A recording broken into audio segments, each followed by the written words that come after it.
dilaksanakan ya. Dan alhamdulillah hari ini saya udah niatan tadi malam Pak Cep gitu. Seharusnya saya kemarin pas selesai kegiatan mau ke sini, nginep di sini. Tapi saya kalau nginep di sini bisa disiapin Pak Cep tempatnya gitu. Jadi saya tidak mau nginep. Jadi tadi dari rumah saya sempatkan langsung ke sini. Ini salah satunya saya ingin bersilaturahim dengan rekan-rekan semua peserta pelatihan dan ingin memastikan gitu ya, dari 20 kecamatan ini hadir semua tidak ya. Kenapa? Karena ini banyak masukan juga ke saya kemarin dari teman-teman para kepala desa, teman-teman dari anggota dewan ya, teman-teman dari para camat. Kalau ada pelatihan ini tolong dong warga saya. Nah, kita buktikan hari ini ya Pak. Ternyata dari kenapa saya tanya orang Sukajaya dan Tenjo, karena kemarin ada yang menyampaikan bahwa warganya tidak ada yang hadir itu.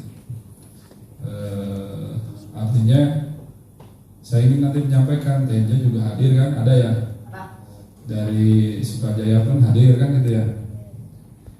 Dan rumah saya juga di Sukajaya ada gitu ya.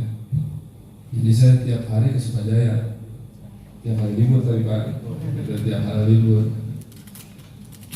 Dan saya juga pernah tugas di Tenjo gitu ya, kurang lebih berapa tahun ya, 3 tahun ya, gitu ya. Jadi ini juga perlu gitu ya. Dan di Tenjo, kenapa nih saya sampaikan nih terkait dengan jurnalistik hari ini supaya teman-teman semua paham apa sih jurnalistik itu. Dengan saya yakin teman-teman yang ada di benaknya itu jurnalistik itu hanya kewartawanan. Memang betul seperti itu, tapi ada teknik-teknik yang mungkin nanti disampaikan oleh para narasumber gitu ya. Nah di Tenjo itu ada YouTuber yang terkenal, tahu nggak? Nah, dia tuh sekolahnya nggak lulus itu, sekolah SMP-nya Pak. Bahkan temannya sudah lulus SMP, dia masih di SMP gitu. Kenapa? Orangnya itu apa ya? Dilihat lucu. Kalau sekolah formal dia nggak bisa gitu. Tapi kalau sekolah non formal dia masuk Pak. Berarti kita waktu tadi saya sampaikan belajar bukan hanya di formalnya saja, bikin ini termasuk non formal kan gitu ya. Nah Amin itu orangnya kreatif maksud saya. Awalnya dia hanya bikin bukan video, rekam dia sendiri gitu, wajah dia sendiri. Akhirnya bikin tuh dengan krunya, dan saya modalin Pak beli peralatannya sampai jadinya akhirnya terkenal. Apa namanya YouTube-nya? Pada coba saya belikan peralatannya itu karena dia butuh ini, dan dia sekarang subscribe-nya luar biasa, penghasilannya juga luar biasa gitu ya, malah gedean gaji dia dengan gaji camat gitu. Betul. Dan begitu saya di sana Pak, saya kembalikan modal Bapak, padahal saya ngasih. Emang ente udah penghasilannya bisa Pak? Gaji camat berapa kata dia? Dan penghasilan waktu itu dia udah sebulan itu dari kan ada hasilnya ya? Nah, itu hampir 30 jutaan sebulan.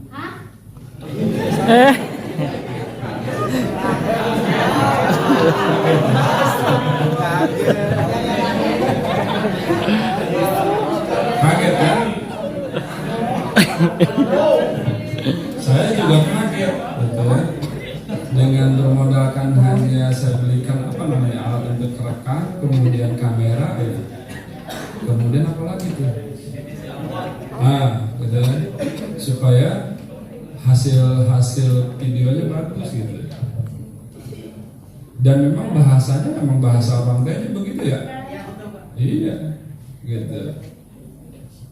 Dan akhirnya begitu ada kampanye kepala desa, Amin yang menjadi corongnya tuh dipakai gitu kan.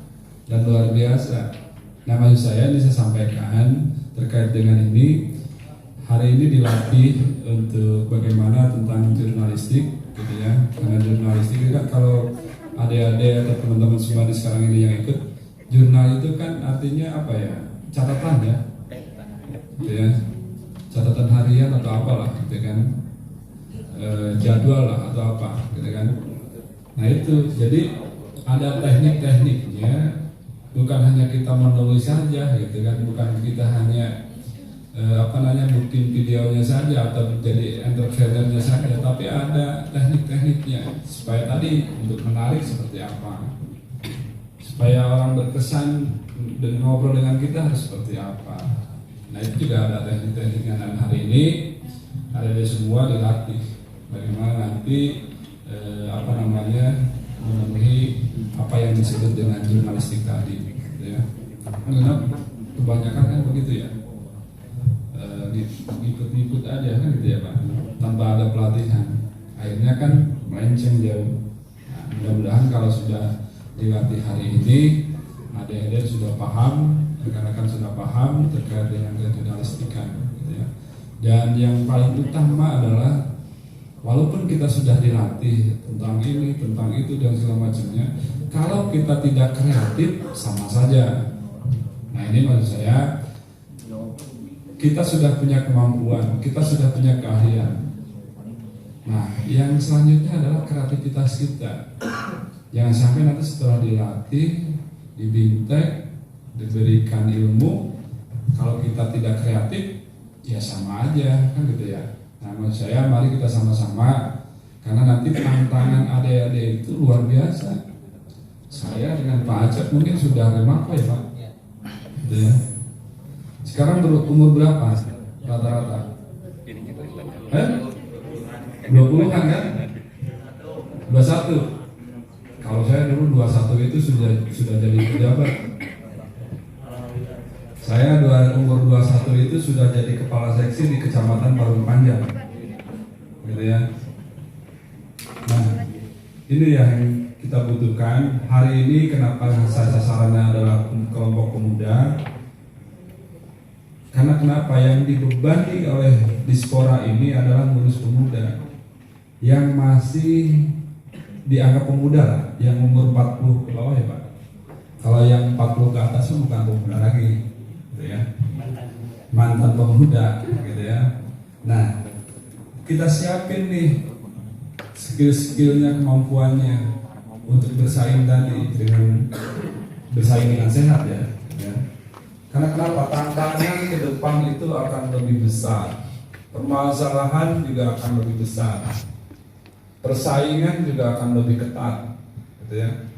Makanya hari ini kita siapkan adik-adik untuk supaya memiliki skill, terutama baru spesifik ke jurnalistikan, karena nanti jurnalistik itu luar biasa ke depan itu. Coba bandingkan sekarang dengan yang dulu. Dulu yang namanya surat kabar itu paling datangnya seminggu 2 hari. Tapi dengan arus globalisasi, digitalisasi, kita bikin konten saja sekarang beritanya sudah luar biasa cepat. Nah, itu juga membutuhkan keahlian, bukan hanya bikin-bikinan saja. Ya. Membutuhkan skill, membutuhkan teknik. Nah, hari ini adik-adik dibekali itu supaya nanti dengan waktu yang begitu singkat, berapa hari Pak Cep? 4 hari. Cukup 4 hari? Kurang ya Pak.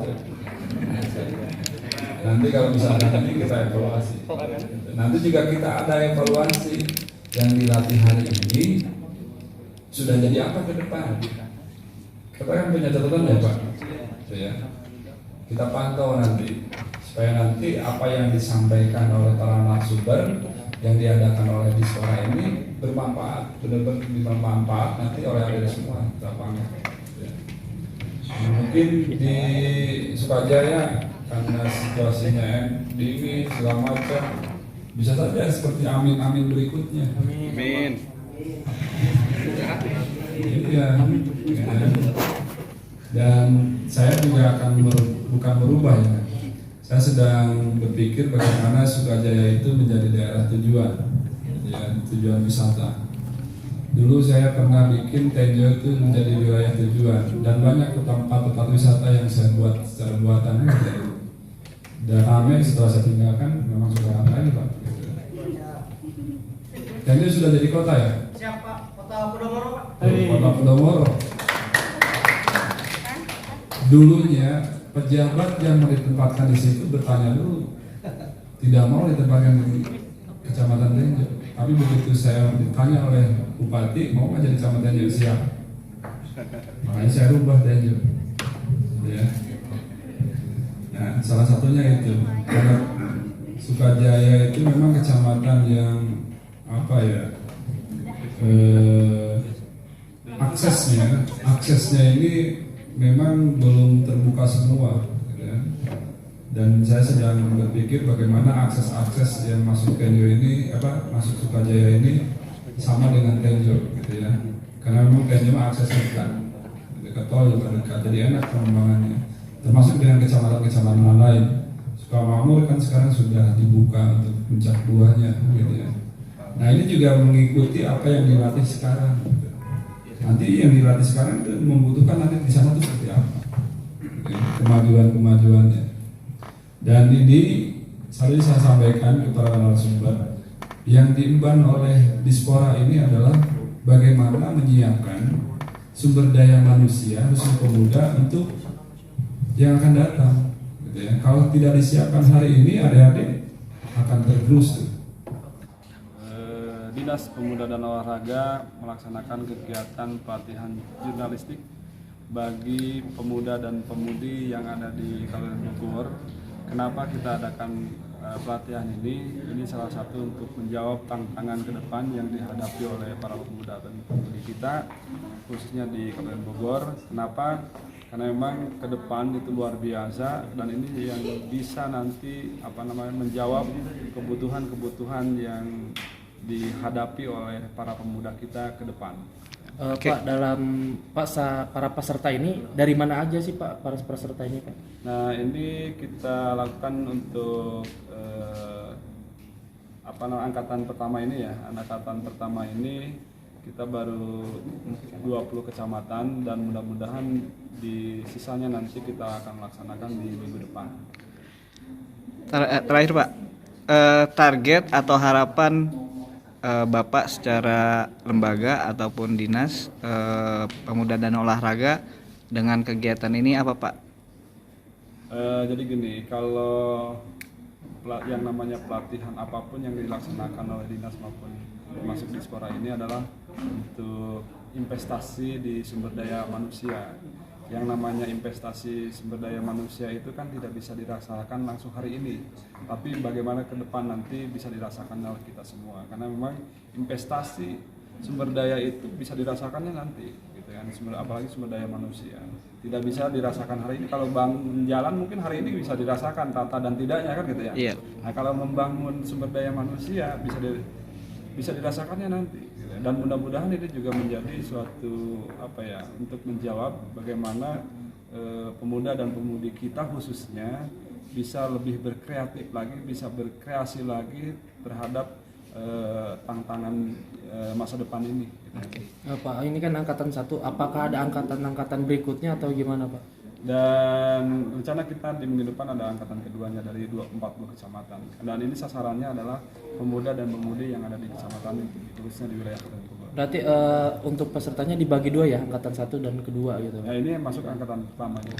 Ya Pak, terakhir sekali lagi mohon maaf terkait dengan follow up kegiatan sekarang disampaikan tentang rumah inkubasi bisnis. Apakah itu hanya untuk bisnis atau masalah pemuda atau segala problem pemuda yang ada di Kabupaten Bogor atau kumaha Pak? Ya, jadi kita ada salah satu program yang namanya rumah inkubasi bisnis. Jadi di sana itu kita siapkan ahli-ahli, baik yang ahli bisnisnya, ahli psikologinya, Termasuk yang masalah-masalah jurnalistik ini juga? yang ada di Kabupaten Bogor. Termasuk yang jurnalistik ini juga. Mungkin nanti kita tambahkan lagi ya gitu kan, dengan yang lain-lainnya seperti tadi yang jurnalistiknya gitu kan. Termasuk Nanti, media ya, juga gitu termasuk atau media juga. multimedia maksudnya. Ya, karena nanti di situ ada, karena gini, sekarang kita latih nih untuk jurnalistik. Nah, ini juga salah satu untuk meningkatkan perekonomian masyarakat kita, khususnya para pemuda. Sekarang kan sudah dibuktikan oleh teman-teman semua kan, dengan bikinnya podcast segala macam kan gitu ya. Dan ini kita latih supaya nanti mereka tuh tidak tidak hanya tidak sembarangan lah. Artinya mereka punya keahlian punya keahlian yang sudah memang harus begitu untuk jurnalistik gitu. Baik. Pak, untuk harapan Bapak sendiri nih bagi para peserta kegiatan pemuda-pemudi pelatihan jurnalistik ini kedepannya seperti apa harapan Bapak? Saya berharap mudah-mudahan apa yang dilatih hari ini dan selama kurang lebih 4 hari ini, mudah-mudahan para peserta nanti bisa memanfaatkan ilmu ini, bisa memanfaatkan hasil pelatihan ini untuk dirinya sendiri, gitu ya. Minimal tadi untuk meningkatkan perekonomian mereka. Ya. Karena tadi sekarang kan teman-teman juga kan sesuai dengan karena dilatih kan bisa seperti ini, bisa membuat editing video, kemudian buat berita dan segala macam. Terima kasih Pak waktunya.